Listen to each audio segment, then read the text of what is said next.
Të nderuar teleshikues, përshëndetje. Unë jam Roland Qafoku dhe ky është emisioni Dekalog. Nesër pritet të ndodhin dy ngjarje të lidhura me drejtsinë dhe me politikën.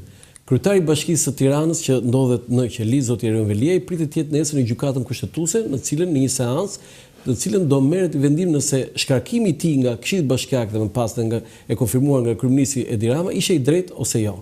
Por në të njëjtën ditë, pra nesër, ditën e premte, në SPAK pritet të shkoj zëvendës kryeministja në detyrë zonja Belinda Balluku për një çështje që në fakt ka është mbështjellë me mistere, sepse ende nuk kemi një njoftim zyrtar nga struktura e posaçme antikorrupsion. Megjithatë, lajmi është i konfirmuar tashmë që zonja Balluku ka marrë fletëthirrjen e dytë për të shkuar nesër në SPAK, pas asaj herën e parë, të cilët ajo nuk u paraqit për shkak të një vizite në Bullgari.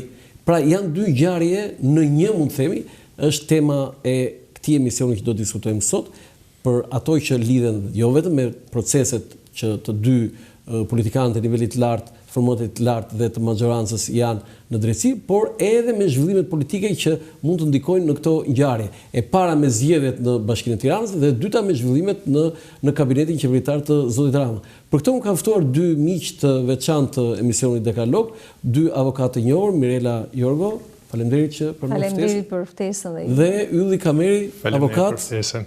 Faleminderit për prezencën këtu, por jo vetëm avokat, sepse fjala avokat duket thjesht një jurist që mbron klientët vet në gjyq, po janë dhe përtej kësaj si aktivistë të shoqërisë civile, veçanërisht zonja Jorgo që gjithmonë ke qenë prezente se fundja Mirela, çfarë është ti je intelektual, të shikosh punët e tua dhe të kesh një diplomë? Jo.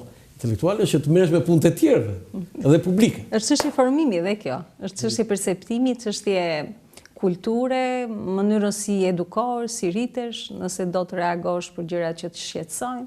Kështu që shqyr zotit këtë pjesë e kam. Okej, tani si e parashikon ditën e nesërme, sepse nuk ka ndodhur ndonjëherë që dy figurat më të rëndësishme, numri 2, që kishin dhe një lloj gare me njëri tjetrin, për të qenë ata suksesorët e Edi Ramës, e kryeministrit dhe kryetarit të Partisë Socialiste, të dy nesër ndodhen përpara drejtësisë. Shiko, rasti Veliajt si kryebashkiak nisi fillimisht si hetim dhe përfundoi me një krizë politike. Të gjithë e dim mënyrën si u zhvillua mbledhja e Këshillit Bashkiak për të shkarkuar Erion Veliajin dhe ana procedurale, edhe pse Erion Veliaj kërkoi të merrte pjesë në mbledhjen e Këshillit Bashkiak, nuk u lejua, me arsye nga më të ndryshme dhe nuk e lejuan. Në këtë moment futet një precedent për një titullar kaq i lartë i qeverisë vendore, siç është Erion Veliaj. Debatet ishin të shumta dhe ndërto një nen që e futën ata për shkarkimi ishte neni 64 i qeverisjes vendore. Ndërkohë që hezitohet dhe thuhet, ka dyshime se mund të ketë shkelje të neni 113 të kushtetutës. Fakti që u ankimua nga ana e Veliajt, sepse ishin dilema do të ankimojë, do të alëri, Erion Veliaj e ankimoi.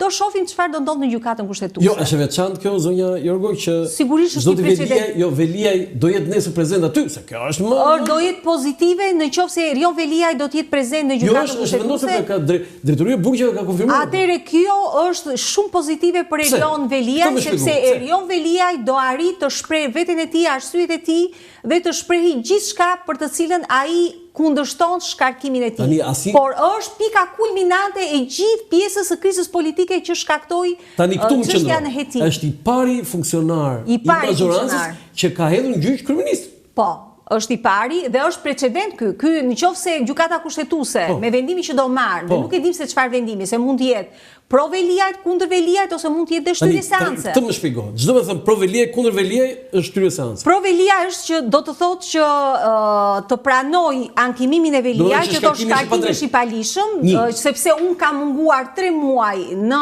punë për shkak jo të vullnetshëm, sepse është për shkak të mas sigurisë. E dyta, shkarkimi mund të jetë në favor të qeverisë, domethënë që është i drejtë.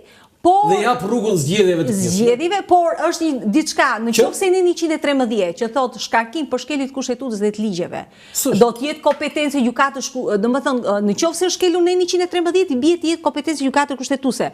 Nëse do të bazohet në nenin 64 të ligjit për qeverisë vendore, mund të shpalli mos kompetencë gjykata kushtetuese ta çojë gjykata administrative, çdo gjë bën vaki. Ose mund të ketë shtyrje të seancës. E them unë kështu më mor kur ka situata të tilla them zë makina, unë se kuptoj fare këtë çfarë. Atëri do ketë, domethënë, nëse do të jenë këto variante A, B, C, D, në të gjitha variantet, gjitha skenarët, atëre do të kemi një krizë të fortë institucionale. Pastaj do kaloj te ju. Ti si e parashikon vendimin? Unë parashikoj shtyrje të seancës. Do jetë kalvar shtyrie. Do s'ka zgjedhje në Tiranë? Mendoj se po. Nuk do të ketë zgjedhje në Tiranë? Unë mendoj se po. Unë kështu e parashikoj. Okej, do kemi mundësi. Zoti Kameri, për ju? E njëta pyetje. Po, nëse unë flas si avokati që mbron zotin Veliaj në gjykatën kushtetuese do krijoj skemen për të shtyrë seancën, sepse Kjo intereson, vendimin e pezullimit të shkarkimit të zotit Erion Veliaj e ka në dorë. Një, e dyta punës nëpërmjet shtyrjes avokati siguron po do sigurosh forcat lobuse për zhvillimin e gjykimit, do siguroj domethënë aleancën e majorancës. Kjo intereson zotit Veliaj. Kjo intereson mbrojtjes së zotit Veliaj. Zoti Veliaj do të shpërthej, të deklarojë. Po pse shkon nesër ai aty? Kur do avokati synon shtyrjen e seancës? Do shkoj se është saktuar data e seancës, tash është si problemi i digës, do hapësh një vrim të vogël, pastaj do bësh pak më të madhe, pastaj do thesh digën. Pra kështu do të thonë është strategjia, sepse çfarë do të thënë ka avokat prezenca nesër e zotit Veliaj aty, është në favor të tij? Atëherë, prezenca nesër e zotit Veliaj është detyrim kushtetues, sepse zoti Veliaj nuk u dëgjua në mbledhjen e Këshillit Bashkiak. Duhet ishte dëgjuar. Është shkelje procedurale, nëse gjykata kushtetuese e merr parasysh të shkeljet procedurale është favor një nga, më thonë se armiket e zotit Veliaj, po mbron zoti Veliaj. Jo, po mbroj ligjin, po mbroj anë procedurale. Unë po flas atë që duhet, domethënë nëse do jemi me ligjin, do të flasim për ligjin. Fryma drejtësisë nuk varet nëse është armiku apo miku. Fryma drejtësisë është një frymë drejtësie. Po ti e mbështet zotin Veliaj politikisht? Jo, nga ana politike, në mënyrë absolute, jo. Nuk e mbështet. Zoti Erion Veliaj nga ana politike është një ndër njerëzit më manipulator të sistemit dhe shkalla e Ku e pe këtë manipulator? Po vetë fakti që këtu në studio më ke sjell mu dhe Mirelen që kemi pothuajse të njëjtën mënyrë arsimimit dhe nesër shkojnë apo diskutojnë për një problem ku përballen zoti Veliaj dhe zoti Balluku, dy persona me arsim dyshimt. Tani atë zoti Balluku më falë zonja Balluku. Pa dyshimt. Jo zoti Balluku, zonja Balluku. Tregon që ne do të dyshojmë domethënë në këto pika. Jo, bëj lapsus, më do të them mua. Kjo nuk bën vetëm ti lapsus, bëj edhe unë. Po the zoti Balluku, thoj zonja Balluku. Po. Zoti Veliaj dhe zonja Balluku kanë qenë dy personat me arsim të dyshimt në karrierën e tyre politike, nuk kanë formimin e shkollës mesme, nuk kanë formim, nuk e kanë deklaruar asnjëherë diplomat, Erion Veliaj ka votuar Sami Frashi? Nuk e ka deklaruar asnjëherë. Sami Frashi? Pjesën e kolegjit në Amerikë, pastaj ka shkruar vitin e 4 në Shtetet Bashkuara të Amerikës. E mjergullt, pjesa e arsimit të lartë që bëri një kolegj në Amerikë. Jo, dhe pjesa e arsimit mesëm, nuk arsimit të mesëm unë e di që ka bërë në gjimnazin Sami Frashi, se ka qenë në një klasë, më duket me Jolida Tabaku. Tabaku me ata të tjerë. 3 vite, nuk ka marrë diftes pjekurie. Do atë paktën do të thonë. Jo, mos e ngatron me Belindi, se Belindi t'ju bë. Nuk e di, dofta do. Belindi pati. Ju avokatët me ngatroni vete, bën veta e ngatron veta e sjell e ngatron me Belindi. Diplom të laur. Ajo të më thonë që në gjuhën europiane latine quhet laura, i nderim për dijen që ke ne nuk kemi parë. Ajo ka qenë njerëz, pjesë e arsimit lartë, po edhe për Belindën unë asnjëherë se kam marrë vesh se çfarë arsimimi ka Belinda. Se di, zonja Balluku nuk e di fare. Për të tjerët i di për arsimimin e Belinda Balluku nuk e di. Unë nuk të kundërshtoj nëse ti ke fakte, por e para, ka plot politikan që edhe në botë Meloni është pa diplomë. Gjorgja Meloni. Po ta deklarojnë që është pa diplomë. Jo të lartë. Po nuk e ka. Jo, ka pjesën e arsimit të mesëm për lingvistikë. Për anglisht, dhe anglisht e flet shumë mirë. Dhe një shumë mirë. Madje edhe statuset në faqen e saj bën në anglisht. Po tash jetojmë në Korea të Çuditshme, apo pse Italia duhet merret si shumë se është kryeministri Meloni? Sabri Godo, një nga politikanë më të mëndshëm, më të mirë që kanë zgjedhur Shqipërinë këtë 35 vjet, ishte pa diplomë. E di. Dakor. Tani është një gabim kjo, do të thotë, ore, nëse ti ke informim të mirë, pa diskutim, edhe thoshe, i thash unë, o zoti Godo, po si se mora diplomë? E lërë, më tha, më e lash, nuk e di. Po ai ishte gjithë mendje ndritur o zonja Jorgo tani. Tashi nuk mund ta krahasoj zotin Godo, Sabri Godon me nivelin e Belinda Ballukut. Tashi ti themi gjëra të flasim drejt të rim shtrëmbër të flasim drejt. Sabri Godo me Sabri Godo është figurë shumë e madhe për mua. Ja kam lexuar Sabri Godo, edhe bia më vonë u përpoqën që ta loboni të pati një periudhë kohë që ishte ministre e shëndetësisë, një grua jashtëzakonshme. Edhe doktore Shënjë. Me një personalitet i jashtëzakonshëm. Sa qef kishat na dëgjon të na ndiqte Anila. Unë për Anilën kam shumë respekt, kam qenë e vogël, shumë e re, por kur e ndiqja figurën e Anilës ishte një figurë ministre doktoresh në të gjitha, nuk më deri më sot unë është e jashtëzakonshme. Po ja pra Sabri Godo, ky njeri i madh nuk kishte diplomë. Zoti Godo dhe ka shkruar romane, tash Belina çka ka bërë?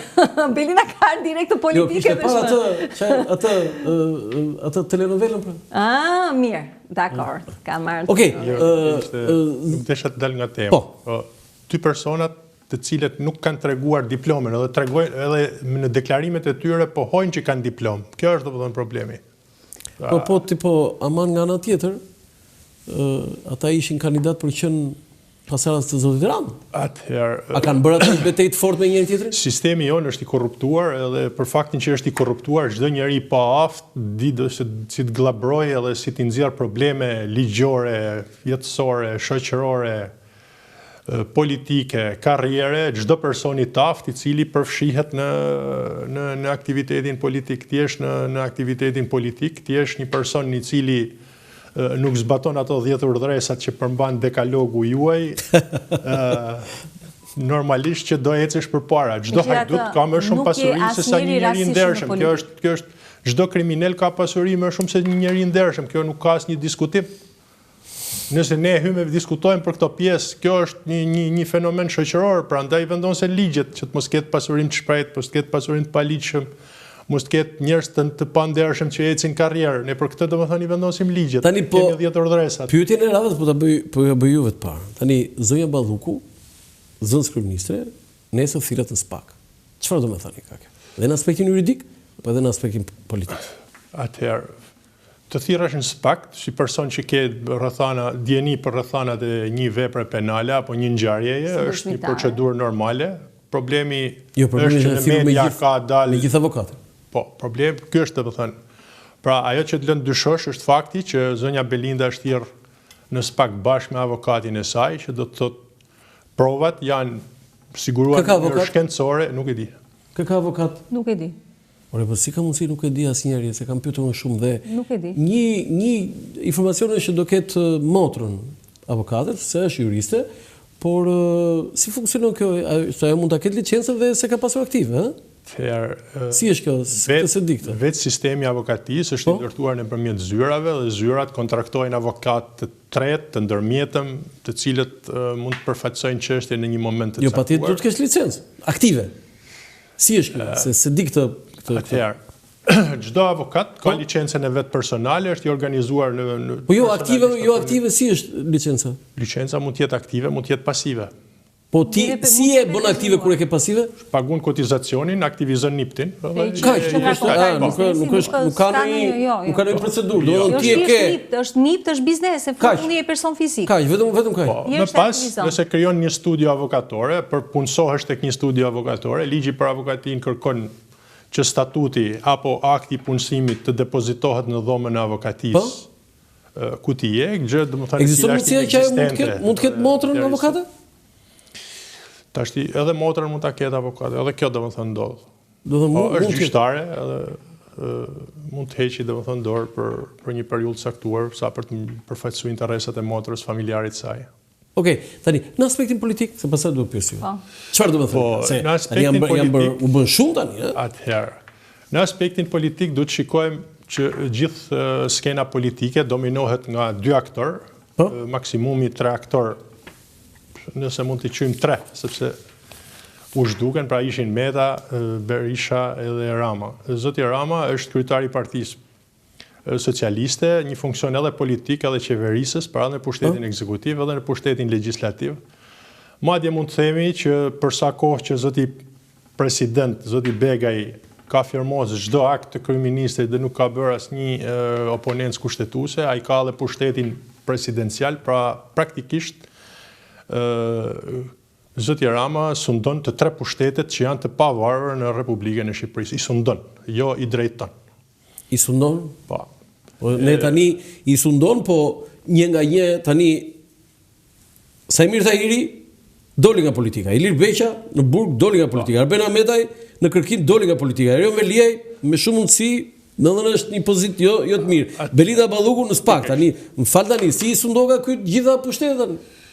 Doli fort ky SPAK tani, me i thënë SPAK organizat kriminale, siç i thot opozita, dhe SPAK i po godet qeverinë. Nëse po godet s'kes organizat kriminal, nuk mund t'i them asnjëherë. Ai ka thënë zoti Berisha? Tashi janë perceptimet e zotit Berisha, qëndrimi zyrtar. Intelektuali Edi Rama deri në vitin 1998 ka qenë për subjekti, ka qenë gazetari më i mirë i shtypit, sepse artikujt e tij i kemi përpjer. I përpinim. I përpije. Patjetër. Ishe edramist atëherë. Po nuk ka lidhje, atëherë ishte një simbol i oponencës, patjetër. Artikujt e tij kanë qenë shumë bombastik. Çfarë kam mbetur në mendje? Nuk është se më ka ai flitë jashtëzakonisht shumë bukur për elementet e demokracisë, domethënë aspirata rinore ishin ato, i shfrytëzonte jashtëzakonisht bukur. Dhe mbi gjitha që më ka mbetur në mendje është fotografia në cilën ai është i rrahur, është pjesë maksimale e karrierës në promovim të demokracisë. Kur e pe atë foton kështu edhe Edi Rama ishte përfituar me gjak, çfarë si e përjetova atë moment, avokat? Po ishte fundi gjithë njerëzve të ndershëm, gjithë njerëzit e ndershëm, cilët aspironin për demokraci, nëse nuk tërhiqeshin në momentin apo në masën e duhur, ashtu përfundonin. Hanin levën. Po, hanin levën, kishe shikun nga mbrapa, kishe... Po mirë, tani pse na e kujtove këtë, pse na e solli mbrapa? Edi Rama ka 12 vjet të shkojë 6 minutë për ministër. Pra, ai domethënë e di fundin. Fundin e kujt? Fundin e çdo gjë, fundin e çdo aksioni i cili na i ndërmerr. Si është fundi? Mund të jetë happy end? Çfarë do të them ti? Happy end si filmat e Hollywoodit. Shiko. Në filozofia e jetës, edhe mbi bazën e dekalogut të 10 udhëresave është mendo fundin. Pra të hiqesh në fund. Dhe sundimtari ynë Rama ka mendu fundin. Dhe fundi është që ta kontrollosh gjithë fushën e betejës, jo të kontrollosh një pjesë të parcelës betejës. Sajmir Tahiri, Ilir Beqa, nuk do flas me zoti, Damian Gjiknuri. Të gjithë personat të cilat nuk u tërhoqen me sensin e masës, që nuk kishin sensin e masës, se tashmë domethënë është Erion Veliaj edhe Belinda Balluku, me pas domethënë do të jenë tjerë që nuk kanë sensin e masës. Alqi Bllako, ai tjetri. To janë domethënë ndoshta okazionale më të lartë. Pra janë gjithë pjesë e lojës sunduese që ka kryer zoti Rama në raport politik, legjislativ edhe presidencial. Madje edhe në gjyqësor elementet që u përzgjodhen edhe që e kaluan vettingun në mënyrë trashanike të padrejtë, jo në mënyrë të padrejtë. Në mënyrë të padrejtë mund ta ketë kaluar 1, 2, 3, po ka pas një persona që e kanë kaluar në mënyrë trashanike të padrejtë, pra dukshme. Pra kur e kalon dikush vettingun edhe ti bën si e kaloi ky domethënë, ti të kap një revolt nga mbrapa domethënë. Janë persona të cilët kanë pas përkrahje politike drejt për drejt dhe do zoti nuk dalin faktet. Avokat, ta fokusojmë pak. Mos dalim nga kjo, fokusojmë pak.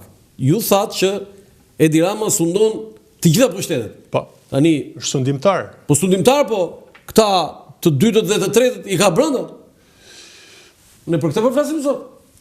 Po edhe rilindasi që ishte i lindur më përpara, kështu i kishte brenda gjithë. Kush? Shoku Enver, zonja Nexhmie, zoti Alia. Ti flet gjithmonë të shtë. Po ishte rilindje ishte. Ti flet gjithmonë për fundin. Po ne flasim për fundin pra. Fundi domethënë se ai ka llogaritur fundin. Në një intervistë që kam pasur thotë, shumë e rëndësishme se si e mbyll, thotë. Po patjetër, jo si e vazhdon, po si është e mbyll. Okej, si u shpreh zoti Rama për Belindën? Drejtësia tha ka punën e saj. Pra, imagjinon ishte një avokat i mrekullueshëm i Belindës. Edhe avokati kur futet në gjyq, si themi ne klientit. Situatën favor ti thua e ka mbështetur apo e ka gjyqtari? Ne kemi bërë punën tonë, por çfarë vendos gjyqtari? Ti thua që ai e ka mbështetur me këtë deklaratë? Kë ka mbështetur, jo ai mbështet vetëm mbështet veten, ai është në mbrojtje të vetes vet. Interesat i ka kalu 100% nga vetja. Po. Çdo avokat i mirë këtë detyrë ka. Ai ka qenë sundimtar i çështjes, i sundimtar i provave, i fakteve. Ti po çudit mua, do të Rama bëri këtë vetëm për vete. E flaku Belindën thotë. Patjetër. Jo, të shohim, do ta flaki. Patjetër. Tashi është ngrihet hipoteza që ngjan rasti Belina Ballukut me Terion Veliaj, jo domosdoshmërisht, por simbolikisht po. Të shohim në momentin që do vej nesër në SPAK. Çfarë do të jetë? Do të jetë dëshmitare? Do me thënë ka djeni për vepra penale, për korupcion. Ja, fakti që është fillu me avokat. Të shohim. Në kudo që të vesh do jesh me avokat. Nuk ka avokat, nuk mund shkosh, do jesh gjithnjë në prezencë të avokatit. E ka ligji procedurial, nuk mund të vesh ti vet. Edhe vet ata që të marrin në pyetje duan të jesh në praninë të avokatit. Edhe nëse të marrin në pyetje vetëm, nuk lejohet sepse shkelet në mënyrë proceduriale dhe të duhet në krah të kesh avokatin. Nuk edhe marrin në pyetje duhet të jesh në krah me avokatin. Zonja Jorgo, ti si një aktiviste e shoqërisë civile dhe ke folur edhe për çështje që jam i bindur, ka thënë Mirela, ti ç'u duhet që flet për këtë? Shqiptari. Tani, kur shikon tani që zonja Balluku filet atje në SPAK, që një njeri nga më të pushtetshmit politikisht dhe ekonomikisht, ta themi këtë. Tani si ndihesh tani? Do të është një shenjë shpresë pozitive kjo që drejtësia. Ja pra, e nisa ta them. O do të jetë si, domethënë në pozicione dëshmitares që ka dini për një vepër penale, për ato vepra penale që dyshohen. Tani çështja është për tunelin e ose do të jetë person në hetim, ose do t'i paraqitet akuza. Tash në të trija rastet si do vi situata. Nëse do të jetë si dëshmitare, prap kryeministri do thotë që ja drejtësia e bëri punën e vet, ne si forcë politike që e mbështetëm reformën në drejtësi, dha sukses, ne jemi të hapur që për gjithë ata pushtetar ose ministra, ish ministra të cilët thirren në SPAK, nuk e pengojnë drejtësinë, por shkojnë dhe japin llogari para drejtësisë, jo si opozita që përpiqet njerëz të cilët dyshojnë për konsumim të veprave penale i mbajnë në mbrojtje dhe nuk, sepse ai do ta kthejë në interes të vet. Sigurisht deklaratat e tij politike do të jenë për të mbrojtur pushtetin e tij, për të mbrojtur kabinetin e vet qeveritar dhe do dalim me këtë lloj deklarate. Në qoftë se do të jetë person në hetim, ai prap do thotë ne jemi të hapur kundrejt organeve të SPAK-ut, jemi të gatshëm që organi më i lartë i drejtësisë siç është SPAK-u të marrë dhe të shqyrtojë me detaje çfarë veprash penale ky person i kabinetit qeveritar ka bërë, por mund bëj dhe një lëvizje, o ta shkarkoj Belina Ballukun, ose të kaloj në ministri pa portofol. Mund të bëj dhe këtë zhvendosje, për ta ruajtur si figurë. Prit këtu tani, këtë duhet të sqarojmë. Do të thënë, nëse ndodh kjo thoni ju, ai mund të shkarkoj. Mund. Ti si e parashikon? Tani Mirela Jorgos nuk i shpëton nuatën. Unë nuk e parashikoj shkarkim. Se ti ke dy intuita të femrës, po edhe intuitën që je aktivist. Nuk e shikoj si shkarkim, sepse do të ishte një goditje fatale, ose mund të ketë një transferim të një ministri pa portofol. Dhe të bëj një riformatim komplet të kabinetit. Po, mund ta bëj këtë gjë dhe mund ta kaloj në një ministri pa portofol. Edhe mund ta bëj. Si kryeministri e hequr nuk mund, më fal për shprehjen, nuk mund ta degeneroj siç u bë figura e Erion Veliaj, por mund ta mbroj në një farë. Është nevojshme të thoshe më fal për shprehjen, se fjala degenerim nuk është e tushme. Po, okay, mund të jetë domethënë një lëvizje më tepër diplomatike për të thënë edhe sepse është i detyruar për t'i thënë SPAK-ut që janë jemi të hapur, ti nëse e ke marrë këtë personën e tim, vazhdo kush janë provat, atëherë nëse do të jetë në akuzë, atëherë do jetë tërmet politik. Do jetë tërmet i fuqishëm. Po akuzë tani më shpjegon nga ana, a mund ta bëj SPAK-u ti paraqes akuzë një po mund të akuzoj, mund të merr si pandeur. Ai është deputete. Po mund të merr si pandeur, ti hapet rruga për ai është deputete. Le të jetë deputete, do t'i hapet rruga për pjesën e nëse ai është në akuzë. Patjetër. Do të thonë ti duhet të thon për ata që na ndjekin, Mirela, për ata që na ndjekin, jo mua. Do të thonë që i shpjegojmë që SPAK ka drejt ta marrë pandeur edhe pa hequr imunitetin? Të pandeur patjetër, do t'i deklarohet akuza dhe do nisin pjesa procedurale siç e ka ligji për heqjen e deputetit patjetër. Imunitetit. Po. do zbatoj procedura 1-për-1. Si e parashikon heqjen e imunitetit? E voton pse? Se pse e ka ndorë atë, se ka putë. Ndodhi dhe rasti Olta Gjaçkës. E pe çfarë presioni u bë për pjesën e Olta Gjaçkës? Jo, pyetja ime është, lëshon Edi Rama në këtë rast apo jo? Pikërisht këtu doja të thosha. Do të jetë një goditje fatale për kabinetin qeveritar në qoftë se Belinda Balluku do kalojë në akuzë. Dhe çfarë do ndodh me zotin kryeminist? Si parashikoj ju me zotin kryeminist? Po, si parashikon ti? Si parashikoj zoti kryeministër? Të qesh fytyra, të ndrim fytyra. Kur thua kështu të shkarkohet Edi Rama, ndrim fytyra. Jo të shkarkohet, jo nuk e kam. Ai do goditët majoranca kënaqesh Mirela, kënaqesh. Jo, nuk kënaqem, po thjesht çfarë parashikoj? Unë parashikoj që ai prap do t'i ruaj pozitat e veta. Dhe do dali, po. Je dakord me Yllin? Po, jam dakord që do t'i ruaj prap. Do ruaj veten, jo Belindën. Do ruaj veten, jo Belindën. Dhe ai do dali me nocion të tillë dhe do thotë që ne jemi të gatshëm, persona që kanë ngrënë kumlla pas krave të mia, kumlla dhe darda, të shkojnë para drejtësisë. U bën dhe dardat, po. Se kumlla ka thënë, kumlla, darda kanë një frut tjetër që ta thënë. Dhe do ta shfrytëzoj. Jo, çfarë fruti tjetër? Kumlla, darda, fiq, tjetër, kanë ngrënë fiq, moll, këto janë. Këto janë. Ska. Ka dhe ca tjera, po hajt mos po i themi. Dhe në momentin që do dali me këtë lloj deklarate, ai do kërkoj të rifreskoj kabinetin qeveritar dhe të kërkoj të rifreskoj elitën qeveritar dhe pushtetare për të futur figura të reja. Prap Edi Rama është mjeshtër i kësaj situate. Do me thënë, parashikimi Mirela Jorgos është që në rast se ndodh kjo që tha Mirela, ai do ta shkarkoj Belinda Balluku dhe do ta rinovoj kabinetin me prurje të reja. Me fytyra të reja, po. Publicitet, themi sërish, është pikë nxehtë, publicitet.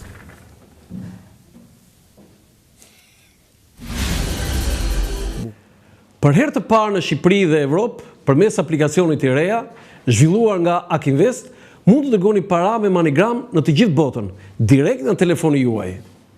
Dhe kjo do të kushtojë sa gjysmën e komisionit që do të paguanit nëse ju do të shkonit në çdo sportel. Mjafton të shkarkoni aplikacionin e reja për Android dhe iPhone, të regjistrojeni si klient dhe me njerë do të dërgoni para në të gjithë botën, me MoneyGram vetëm me gjysmën e komisionit. Bëj zgjedhjen e zgjuar, dërgo para me MoneyGram në aplikacionin e reja.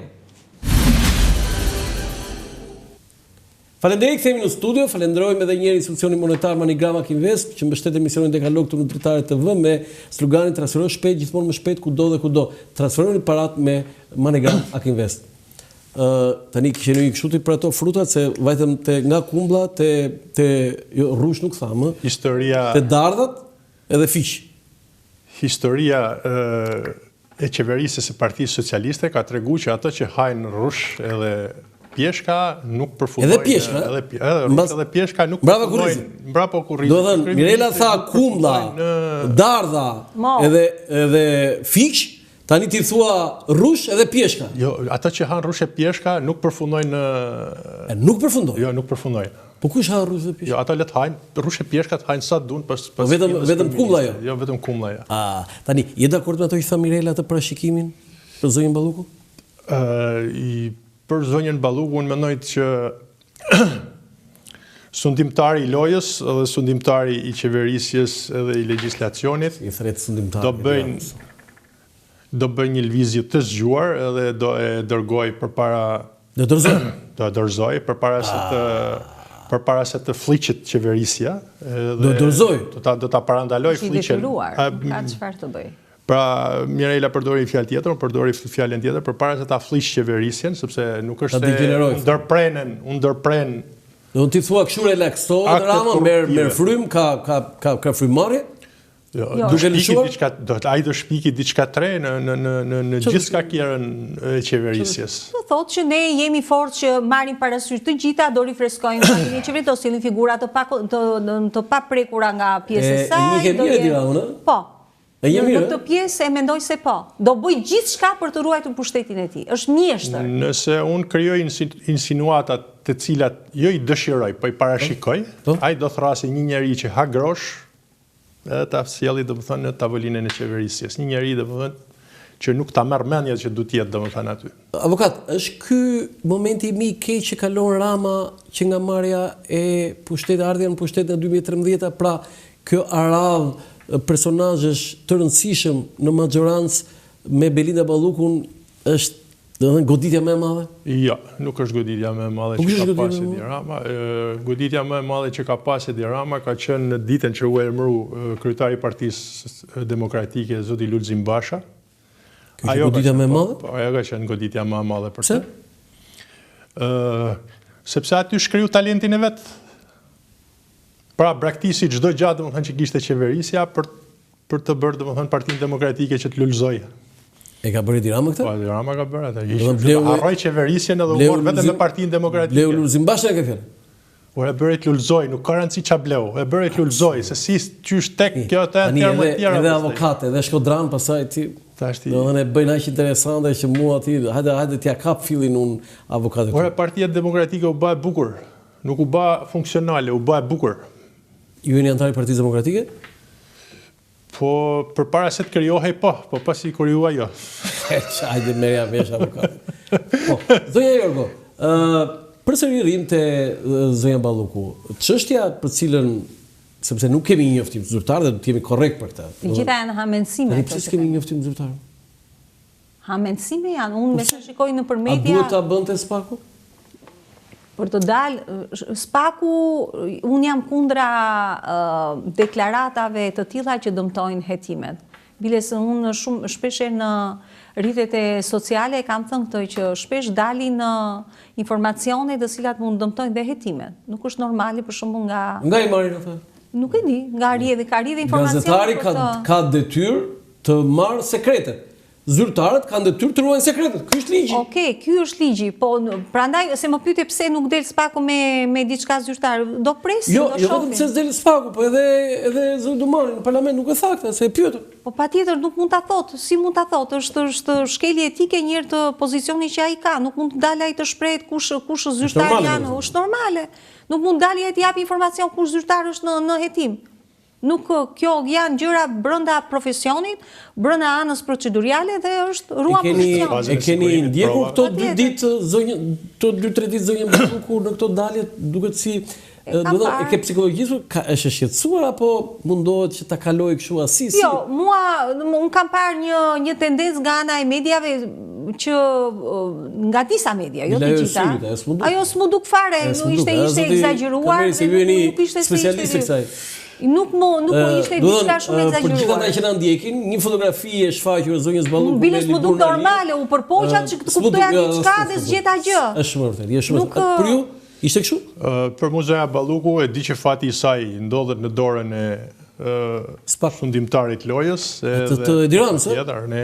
Zonja Balluku, thot avokati, e ka gjithë fatin e vet, e ka dorën e ka Edi Ramën dorë. Po, edhe gjithë karrierën e saj e ka ndërtuar mbi bazën e pritshmërive nga Jo, si të zhduk këto ditë, ajo është shenja se mua s'm la. Jo, normale, nuk ajo është tjekur avokat. E ke parasysh? Po, e kam parasysh. A kishte me të vërtetë për ta diskutuar? Nuk e çaj diskuton, ne të pa gjumë janë ato, një të sikletshme përpara lajmeve. Jo goditje, jo, që ishte. Bësh fjalë, jo, jemi korrektu, nuk ka.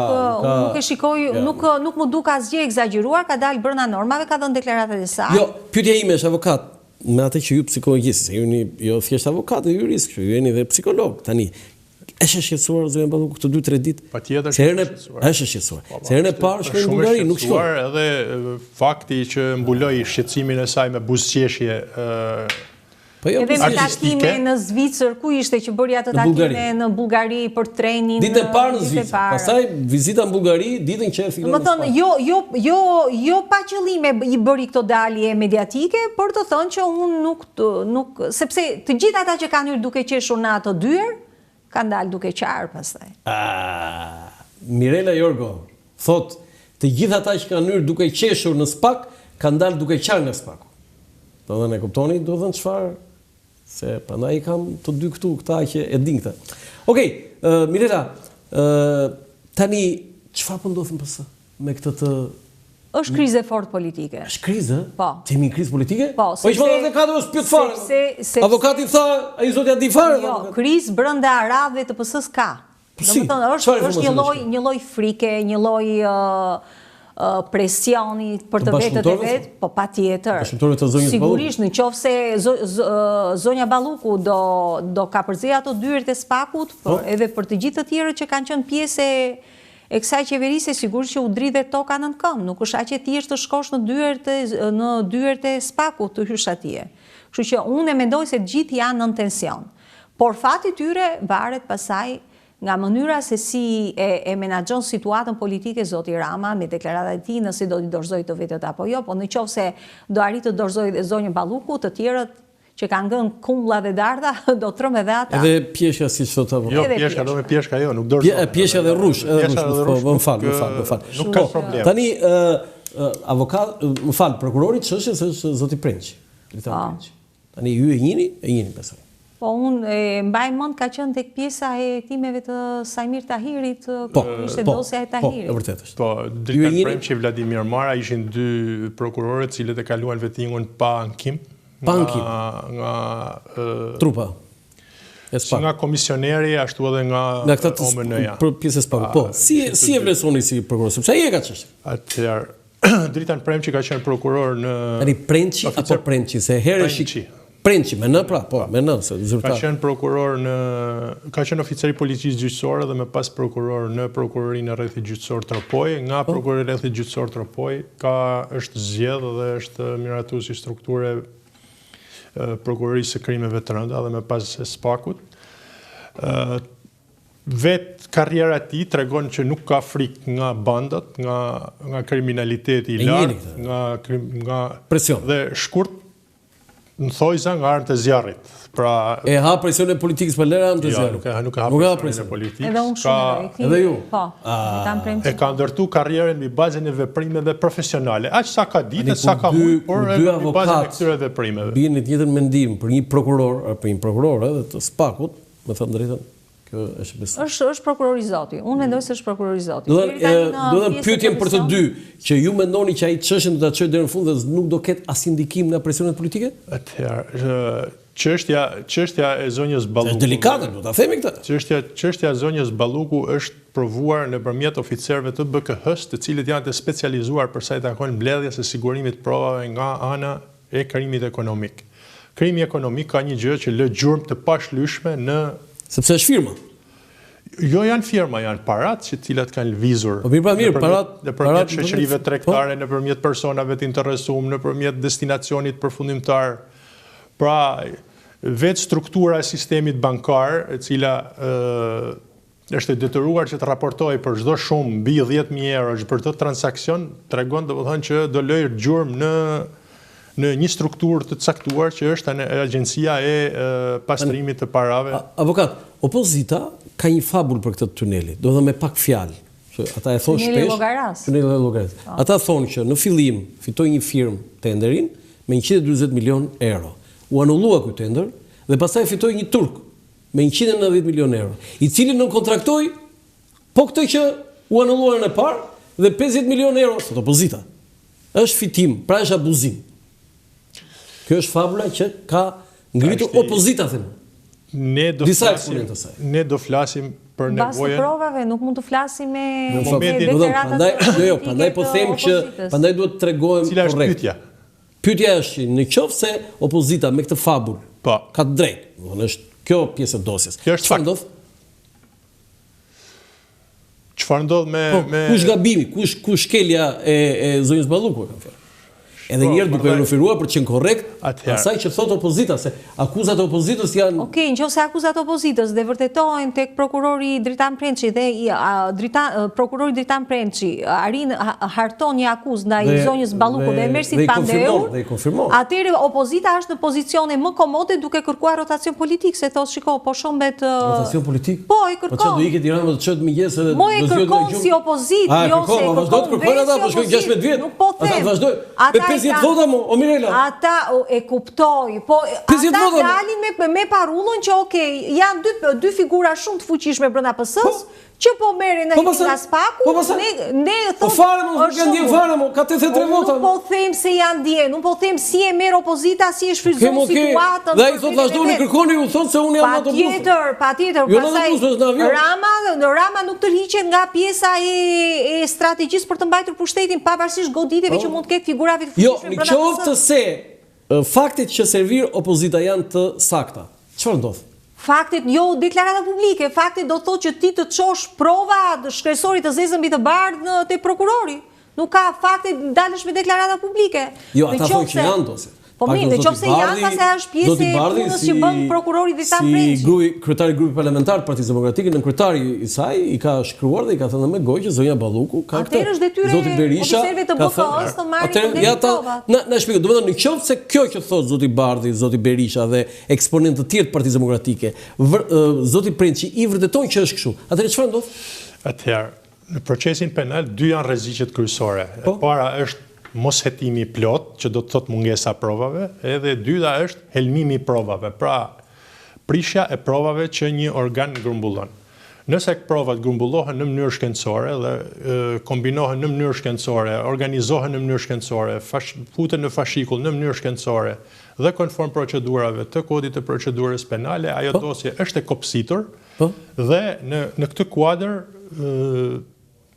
termi afërmendsh që politika dhe gjykata do vendos shkatrimin politik të një partije është pothuajse sigurt. Por sundimtari çka ka bërë? I ka marrë masat e kësaj prokuroria për shkatruarin parti. 83 vota. Avokat, lutem. Këtu frenojmë këtu. Votat në parlament. Avokat, freno këtu. Ç'pun ka prokuroria dhe gjykata për të shkatruar një parti? Unë po them çështja konkrete, nëse kjo vërtetohet. Janë gjithë personat të cilët kanë kryer fushatën zgjedhore janë financuar me këto fonde, janë financuar. Kjo është çështja e dytë e hetimit. Po jo, kjo është çështja e dytë. Drejt, po kjo është çështja e dytë e hetimit. Por nëse vërtetohet e para. Do flasim politikisht pra, çfarë do flasim? A do flas kjo nuk është mendim juridik, mendimi juridik u kput këtu. Në momentin që u bë fashikulli, çfarë do të vëzojmë juridik nëse vërtetohet kjo? Po nëse ka prova patjetër kalon si personin hetim, kalon në ndjekje penale, kërkohet heqja e imunitetit edhe gjykohet në kam një pyetje për dy. Okej, zonja Balluku, po cilët janë personat që janë të targetuar tani? Varësit e saj të gjithë. Po, kush? Drejtori i përgjithshëm i të gjithë varësit që kanë punuar tek Ministria e Energjetikë, po me infrastrukturës. Do të thënë drejtori i rrugëve? Ose gjithë drejtorët departamentit kryesor që ka lezuar, po patjetër, gjithë ata të tenderimeve do kalojnë në hetim, se ajo nuk i ka bërë se i ka bërë vetë. Ka patur varësit e saj që ka dhënë urdhra me të shkruar. Po kryenisi ka lidhje me këtë? Ka firmë gjë kryeministrin në këto? Jo. Si do ta vërtetojmë ne që është fajtor kryeministri në dhënien e këto? Duhet fakte. Kam një pyetje unë që edhe po ta kisha zotin Rama, unë kam pasur edhe një intervistë, do t'ja bëja pyetje. Tani, nuk ka një audit? Është kontrolli i lartë i shtetit. Unë nuk e di kontrolli i lartë i shtetit çfarë raportesh ka bërë në lidhje me auditime që i ka bërë këtyre ministrive.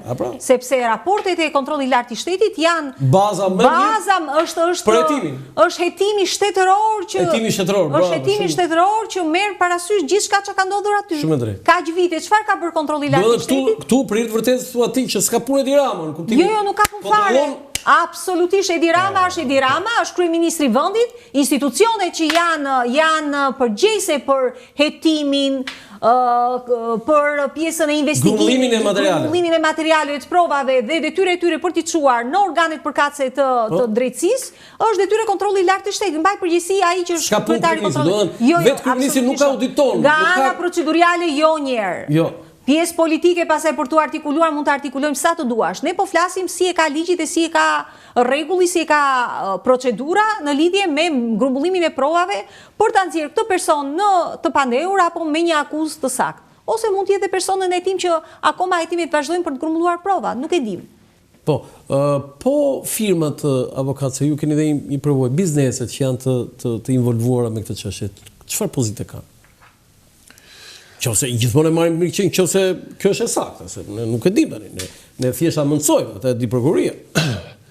Gjatë këtyre 12 viteve kanë qenë një seri biznesesh të cilat kanë qenë nën varësinë të drejt për drejt të funksionarëve politik.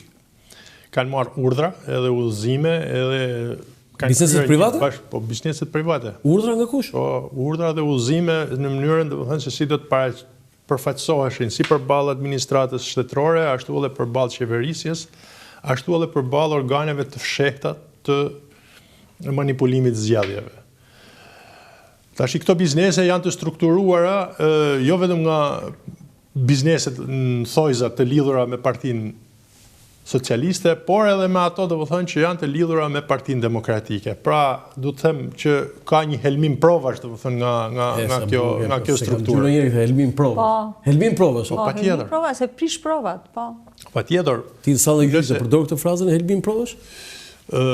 Ne e përdorim, por në konotacionin e pavlefshmërisë sakte. Po jo, e thuan sa dhe gjyqin? Po, në funksion të pavlefshmërisë sakteve procedurale është vetëm termi i parë, sepse gjyqtari... Po, dhe çfarë ndodh me këto biznese, avokat? Po, kjo është për publikun, sepse ky nuk... Okej, çfarë ndodh me këto biznese, avokat?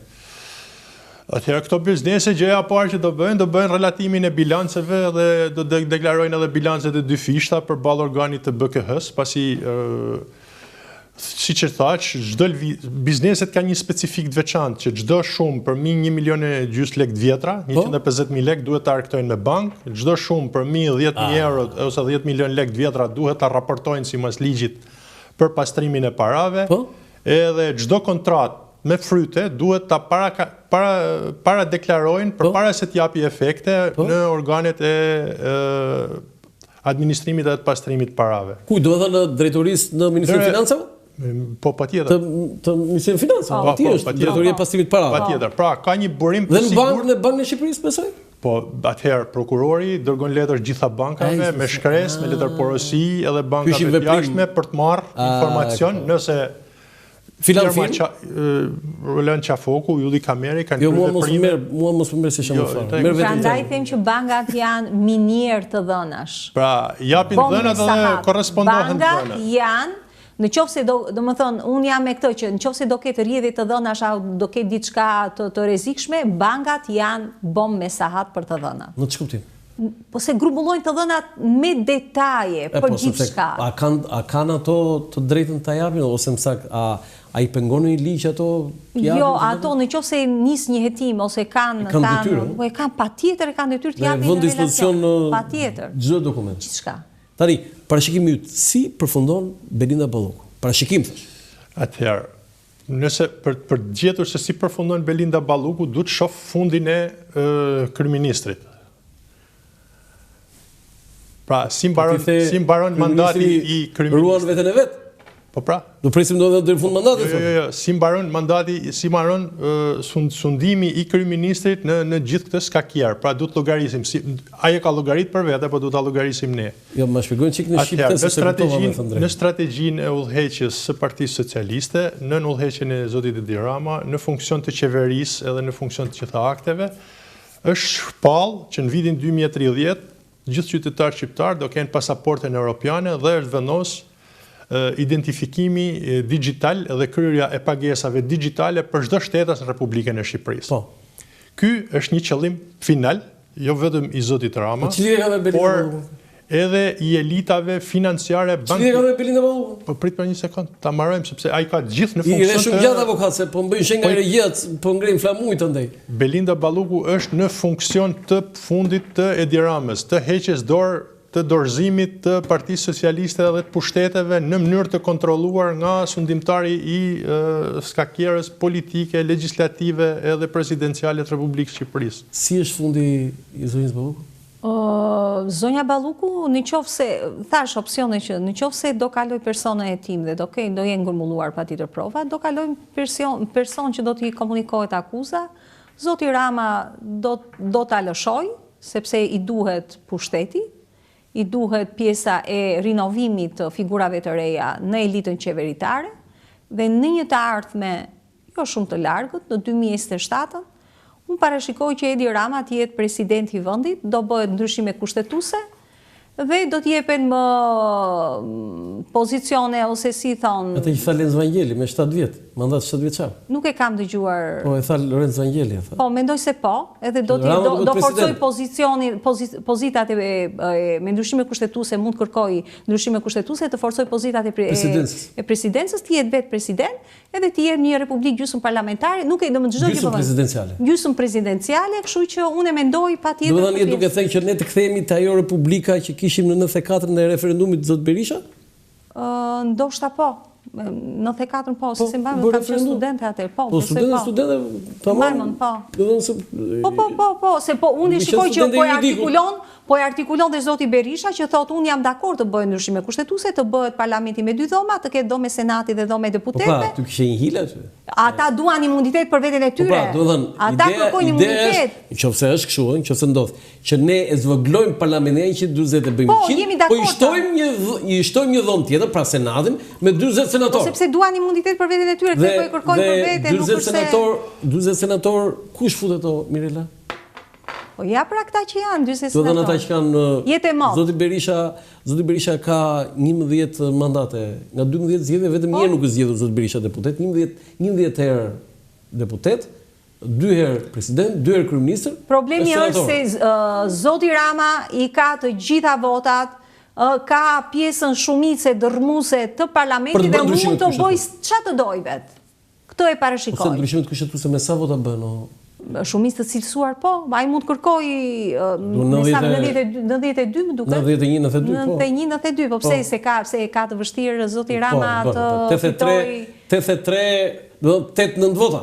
Po i merr se ka probleme edhe nga PD-i. Po i merr po. Edhe nga PD-i, jo ata të tjerët. Po i merr unë kështu e parashikoj, nuk e di. Do të thonë parashikimi Mirela Jorgos është që zoti Rama në vitin 2027 do bëhet presidenti i Republikës me një mandat 7 vjeçar.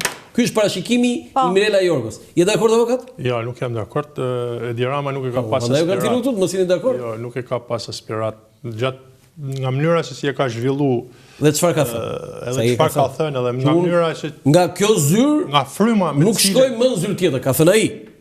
E thëna me të bëri ndan një lumi tër, nuk e dim. Shiko, Edi Rama ka pas gjatë gjithë karrierës vet, gjatë gjithë sjelljes vet si intelektual, nuk e ka pas frymë që të jetë figurë përfaqësuese mbarkombëtare. Ai ka pas qëllimin që të krijojë një enë pothuajse bosh, edhe të jap domethënë ndjesinë e të bukurës, ndjesinë e të perfektes, ndjesinë e punës, ndjesinë, por pa ekzistuar asnjëra domethënë nga këto forma. Është njësoj domethënë që të pish një kafe në një filxhan të bukur. Nuk ka rëndësi domethënë se si është kafja, të gjithë shohin filxhanin, askush nuk e din se si. Megjithatë unë mendoj se edhe ndërkombëtarët që ka mendoj se mbështesin Ramën kudo që e kanë si figurën e tyre. Nëse ai kthehet në figurë presidenciale, të gjithë këto emra që ne përmendëm këtu gjithë do ta tralltojnë edhe nuk do ta lënë. Po mirë, po kryeministri kush do jetë? Se ku ti marrin gjitha kompetenca ai, kryeministri do jetë kështu siç është presidenti sot. Kryeministri do jetë kështu siç është presidenti sot. Do t'i marrë kompetencë. Një kryeministër kur Rama të jetë president. Kryeministër nga opozita apo opozita? Nga majoranca, se ai është president, do ketë kryeministër Shqipëria. Do jetë një profil si Paneli Majko. Paneli Majko, se është aq kështu? Jo, ata janë të dobta, pasi është një profil kështu si Bora Muzhashi kisha fjalën unë po. Jo, Bora Muzhashi. Jo, të gjithë profili personit që do zëvendësoj domethënë Edi Rama do jetë nga ata persona të cilët nuk kanë pas pushtet më përpara. Po, mund të jetë figurë tjetër. Tani vinte zoti Veliaj, se e kaluam përsëri, po përsëri dua një parashikim. Si të përfundoj kjo histori? Domethënë, ne kemi një dekret me 6 bashkie, që në fakt janë 5 tani, që janë zgjedhje të pjesme datën 9 nëntor. Dhe Tirana aty ka bërë një hap pas, ndërkohë ata po bëjnë fushate. I ke parë? Po, i kam parë. Edhe zonja Marasiliu, edhe zoti Florian Binaj, madje dhe Alin Qolli, se e kam pasur edhe në intervistë në studio këtu. Tani, ne nuk kemi një dekret për zgjedhje për Tiranën. Ata po bëjnë fushat. Ç'do të thënë? Ata fushatën e bëjmë sepse tash mund të jetë pjesa e çdo gjë, janë gati llogoreve të fushatës, se nuk i dinë se çfarë mund vendosë gjykata kushtetuese. Domethënë ti beson nesër që gjykata kushtetuese mund të shtyrie seance? Ti u thatë shtyrie seance. Ma pret filmin fare mua. Po. Atë po të ketë shtyrie seance nuk ka zgjedhje. Jo. Do vazhdoj. Shko, edhe opozita nuk ishte interes. Mirela, nëse nuk ka zgjedhje deri në fund vjetorit, se zgjedhje deri në Krishtlindje, domethënë. Deri në prill kjo situatë do jetë. Po edhe një vit i bie pastaj. Pastaj s'ka, po. Një vit? Po. Tani, opsioni tjetër do vazhdoj me kryetar të komanduar. Jo, këtu pra. Po. ka të dhëna që zoti Rama mund, nëse ndodh ky opsion, mund që zëri Manasiliu mund ta komandojë, ta jetë e komanduar ajo në vend të zënjes Ristani, kryetari i Bashkisë Tiranës. Po, strategjia mund të jetë e tillë, është efektive, por duke parë para. Është normale, ligjore. Po, është ligjore. Duke pas faktin, domethënë që përballë opozita ka gjetë një kandidat i cili merr pëlqimin e shumë banorëve të Tiranës, ndoshta për shkak të mungesës së backgroundit politik edhe mungesës së përfshirjes. Ti për Florian Binaj. Ti do të bie që ti do votosh Florian Binaj. Këtë e kuptova. Po, tash ti mund ta nxjerrësh domethënë atë. Po kështu se ti, se ti gjithë jemi votuese, po e kuptova që ti Florian Binaj do votosh. Mund të jetë abstenus, atë se di më. Po jo ti mos fol me siguri, po ti fol për veten tënde. Detyra intelektualëve në kohën e një pushteti absolut është që të mos jenë me pushtetin absolut.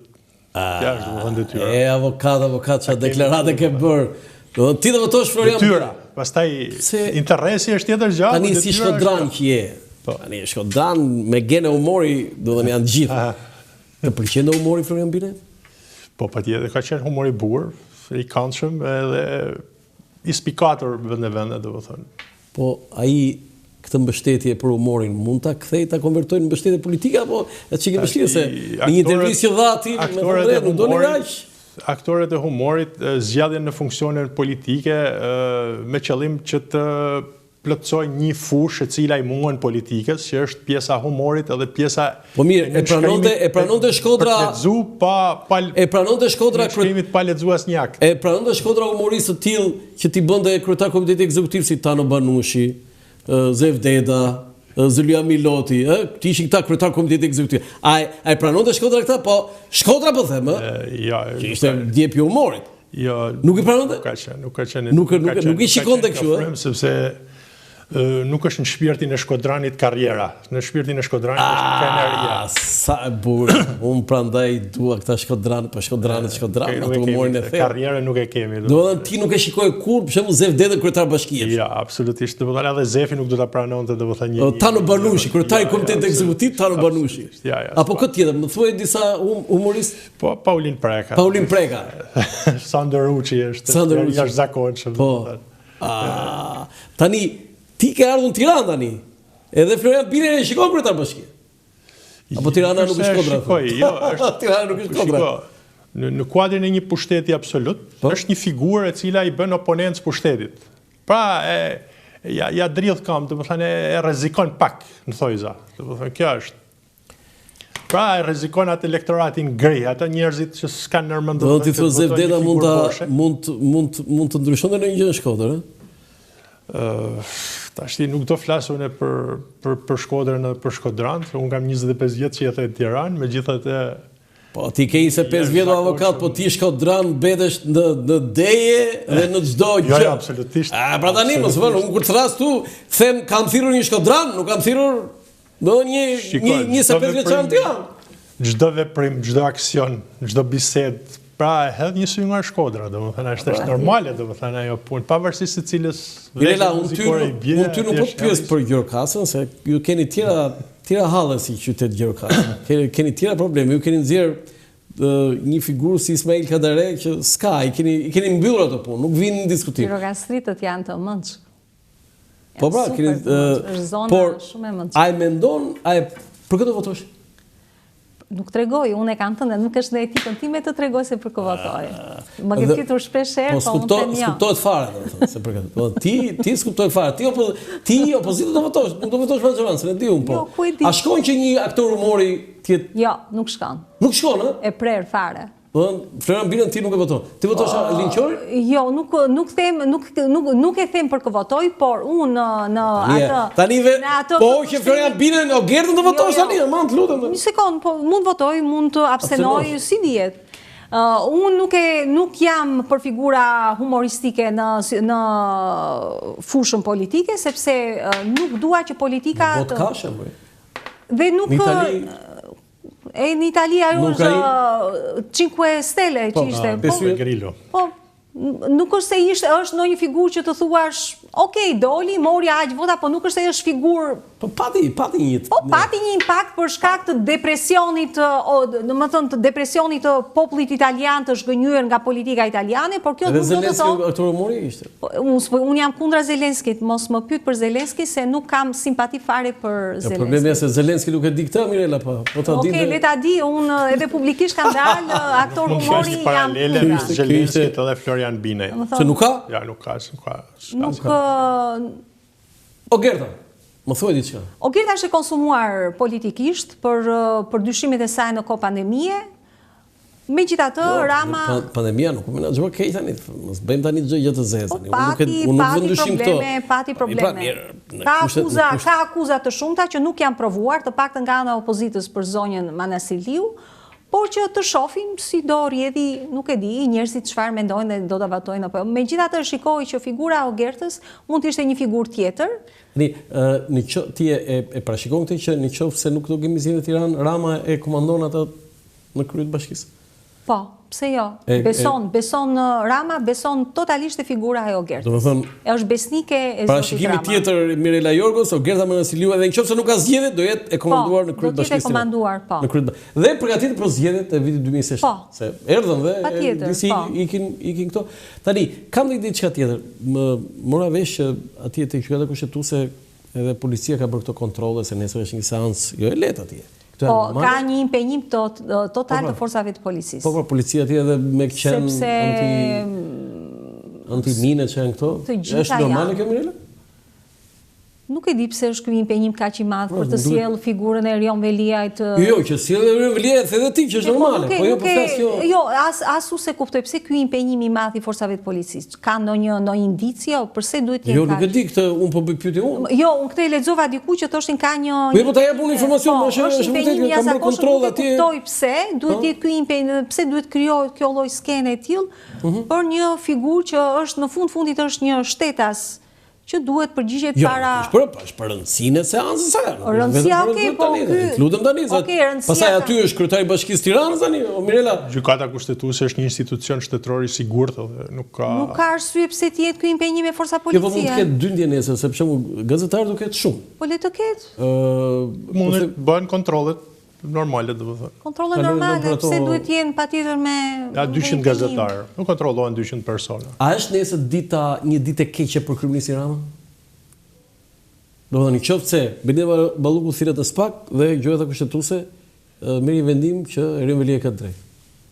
Po të jem unë në vend të zotit Rama, edhe me atë perceptim që i bën Rama reformës së drejtësisë, ai do thotë që ne jemi forca politike që kërkuam reformën në drejtësi dhe unë jam në gjendje të çoj edhe njerëzit e mi që kanë ngrënë kulla dhe darda të çojnë të përgjigjen para. Dhe jo rrush dhe pjesë do thoshte avokat Ylli Kameri.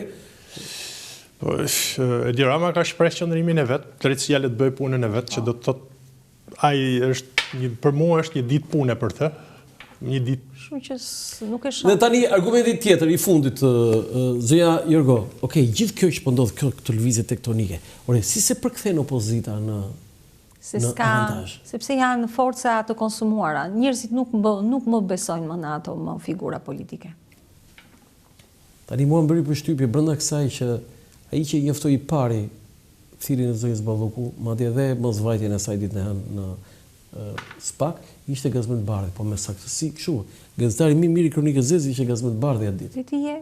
Po jo, po ç'a po ndodh? Ka diçka aty që ne nuk e dim. Nuk e di, po u tregua me zgjedhjet e fundit, pas sa vota mori secili. Kaq, unë vetëm e kaq e përkthej. Ka shumë elektorat.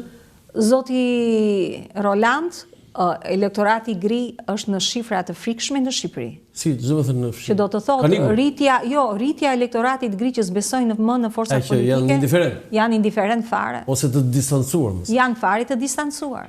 Domethënë duan diçka. Nuk mund të duan diçka figura që vërtet të lënë gjurmë dhe e kanë seriozisht opozitën. Figura që vërtet u dhëm vendi, figura vërtet që u dhëm me ardhmja e fëmijëve, figura që nuk hyjnë në pazare me majorancën. Ka shumë. Po, dhe figura të cilat kërkojnë zhvillimin e këtij vendi të dalin nga ky ngërç. Jo këtu të më dalësh, të bësh oponencë dhe të flasësh me gjëra të mëdha, sikur bën opozitë, e mbrapa krave, të hysh në pazaret, njerëzit nuk janë budallënj më dhe nuk është më ai mentaliteti 91-shi që mund të hedhësh hi sy njerëzve. Njerëzit janë shumë të zgjuar, janë shumë e kanë pjesën e perceptimit se çfarë ndodh në skenën politike, kështu që të flasim gjërat, e thash prapë, të rim shtrëmbë dhe të flasim drejt. Ka ardhur koha e figurave rinovimit të figurave të reja dhe në opozitë, jo vetëm te opozita, po dhe te opozita.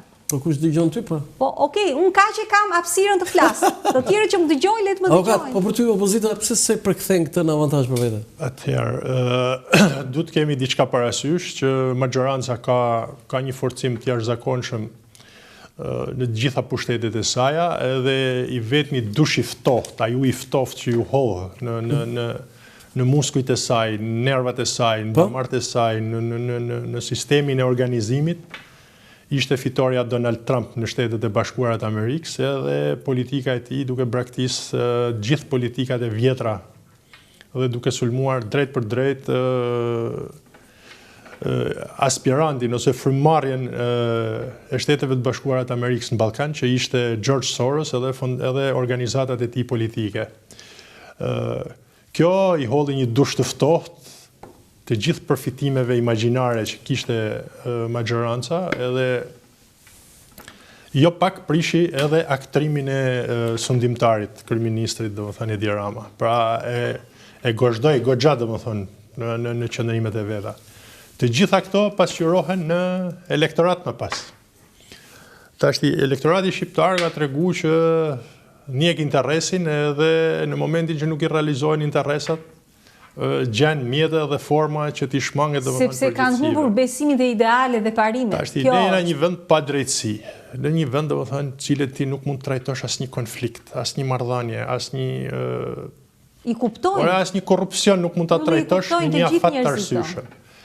Tashti në zonën ku Gazmend Bardhi dhe zonja Manastirliu, pra që ishte zona e Fierit, zonja Balluku. Zonja Balluku. Pra, në atë zonë elektorale, ma i mend domethënë që nuk është prek asnjë band kriminale, asnjë biznes i paligjshëm, nuk ka asnjë aksion policor, nuk ka asnjë. Edhe pjesë e bankersi që u përfol nuk po edhe bankersi domethënë thuhet që domethënë fjegojt e liga flasin që janë heq elemente. Avokat, pse merresh me gojët e liga avokat? Po merrem sepse është vetë zona ku nuk është godit, domethënë nuk është bërë asnjë goditje ndaj krimit të organizuar dhe korrupsionit lartë. Edhe problemi është që atje unë e vizualizoj domethënë korrupsionin, ai është me fakte, nuk është me fjalë. Okej. Ne kemi ardhur në fund të emisionit. Mua nuk më ngeli gjë tjetër veç se t'u falenderoj dhe më ngelen mendje shumë argumenta që ju dhat, sidomos të opsione se çfarë mund të ndodhë nesër, që një nga të opsionet që ishte shumë interesant që thatë që të dy, që zgjedhjen Tiranë në Mosket dhe zonjën Balluku Rama e shet. Kjo është ajo që pak a shumë të rroqi me shumë mendje, duke dhënë dhe argumenta juridik dhe politik madje. Nuk e kuptova atë që zonja Jorgo që kur thërrasin në SPAK detyrimisht me avokat. Po. Është e drejta e personit që thirret të jetë me prezencë të avokatit. Po jo, kur e përcakton SPAK-u këtë, ka një veçantisë? Jo, SPAK-u është kodi i procedurës, nuk mund paraqitesh SPAK-u. Jo, ka plot që shkojnë vetëm. Mirë, okay, nuk është thjesht si dëshmitare. Nuk është thjesht si fakti që ka marrë avokat, do është persona në hetim. Është thjesht si persona në hetim. Po pra, është persona në hetim. Është persona në hetim, se ti nuk mund të thjesht ose mund të jetë si dëshmitar, ti s'ka pse të marrësh avokat. Ose si person që ke dieni një vepër penale ose. Është kështu avokat? Ose nëse i ka bler mbathjet direkt nga kompjuteri i saj, mund ta ketë direkt edhe akuzën, domethënë në moment. Kjo është kështu pasaj avokati. Po flasim për tani na e the tani në fund tani do që jo, këtë e the ti tani s'e humorun, po nuk e di ai do shkon humori deri në këtë Pikërisht mund të ketë bërë domethënë një gabim fatal në veprimtarinë e saj. Okej. Zonja Jorgo, të falenderoj shumë për bisedën. Faleminderit. Avokat, falenderoj shumë për bisedën. Faleminderit edhe ju. Të nderuar teleshikues, ky është emisioni i sot nga unë Lançafoku, mirupafshim.